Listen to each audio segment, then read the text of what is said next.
This is a Range Rover Evoque. Now if you're thinking about buying one of these, do yourself a favour and watch this video because I'm going to cover all the common problems, show you everything you need to know to go out there and buy the very best example. Let's go. So the first generation Evoque started life with a choice of two engines. You could either get a 2.2 litre diesel or a 2 litre petrol. That sun is blinding. So let's start by talking about the older 2.2 litre diesel engines. Now these are the engines that you're going to find in the earlier Evoques. Good engines available as 148 or 187 brake horsepower variations. Couple of common problems to be aware of.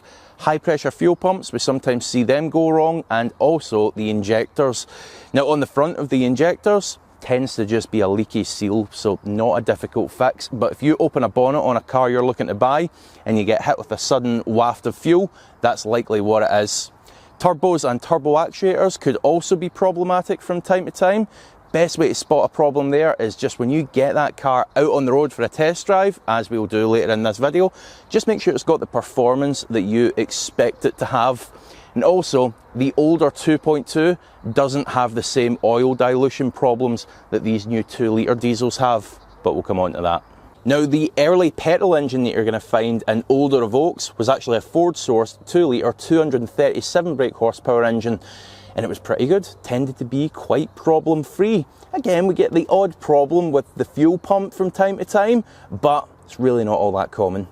Now, both of these engines that we're talking about here were of course replaced by the later 2 litre Ingenium engines. There was a petrol and a diesel. But before we get on to that, quick favour to ask you. We create these buyer's guides for literally every type of car. So if you tend to buy second hand, please do consider subscribing to this channel. Also, if you're getting value from it, hit the like button and let me know your thoughts in the comments section below. Okay, 2 litre Ingeniums, brace yourself. So again, let's kick off by talking about the 2 litre diesel Ingenium engine. Unfortunately, these could be a little bit problematic. As you start to dive into the research for them, I've no doubt you'll find the term oil dilution all over the place.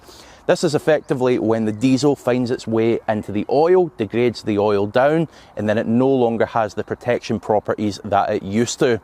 Now, to give you a really brief overview as to why this happens on this engine, essentially when it's going to do a regeneration of the DPF, the car orders up extra fuel to help heat things up and burn off all that soot.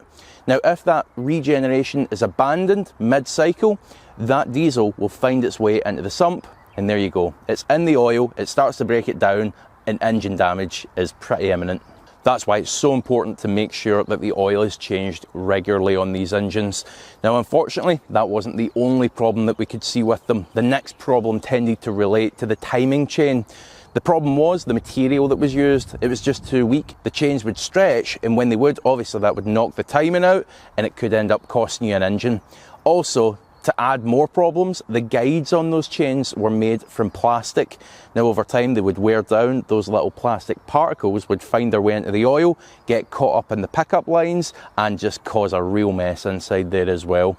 Now thankfully there are companies out there that can offer remedial work to put this right or stop it from happening altogether. And honestly, if you're looking at a car that hasn't had that carried out, just be so careful, listen out for any rattling coming from that chain. Otherwise, it could cost you an awful lot. Now, if you are in the market to buy one of these Evoques, or any other car for that matter, here's a little service that I will always use personally. It's completely free, not trying to get you to buy anything here. It's vehiclescore.co.uk. Put the plate of the car that you're interested into their system, and it'll tell you all the good and all the bad points about that specific car. Now, these guys also offer paid HPI reports. If you're buying a car, I cannot stress this enough. Make sure you do one of those. I'm going to add a 15% discount voucher on screen and in the description below, so you have no excuse. Go out there and find yourself a good Evoque. Right, let's get on to the 2 litre Ingenium petrol engines now. So the 2 litre Ingenium petrol engines, these tended to be rarer but a bit more reliable than the diesel equivalents. Very similar engine, but the way in which that timing chain is lubricated is different, and as a result it seems to be a bit more reliable. Now, that's not to say that there aren't failures out there. If you hunt around on the forums, you will see people have had petrol Ingenium engine timing chains stretch as well. So again, All I would say is be super cautious. If you're buying one of these cars and it's got either the petrol or the diesel Ingenium engine, listen out for any rattling from that chain and possibly even budget getting it checked out as well. Now, as for the facelift, well, they started making those. So as for the facelift, that seems really aggressive. Can't win with this bonnet. So as for the facelift, they started making these in late 2013 for the 2014 model year. There were some visual differences, some additional safety equipment, and also this is when they introduced that 9-speed ZF gearbox. Quick tip, if you are buying an early facelifted car, so that would be like 2014, 2015, make sure that gearbox is okay. Some of the early ones could be problematic. The main issue was it would jump into neutral and refuse to select another gear until you completely cycled the car off and back on again. Could be downright dangerous. I remember a story, and I told this in the second generation Evoque video, wherein a couple had pulled up to a set of traffic lights. There was a truck approaching from the rear, expecting them to set off, but the car had gone into neutral and refused to select drive again. So it can be dangerous. Make sure it's not the case on the one that you're buying. Now, if you're buying one of these and it's got the pan roof option, that's a great big glass sunroof, make sure there's no cracks in it. These are very expensive when they're not covered under insurance, and they have been known to crack. Usually only if a stone or something hits it, not of its own accord. But either way, you don't know the life that that car has led before you go and view it. Now, on the interior, obviously, goes without saying, play with all the electrics, play with everything that you can, but pay particular attention to both the sat-nav and the reverse camera, because these are known problem areas. Now, on the test drive, as we're about to go and do in just a moment, remember these are refined cars. Any untoward noises or weird driving characteristics are not going to be normal. Don't be told otherwise by a salesman who's keen to get the car into your hands. Right, I think I've said about enough. Let's get this out on the road.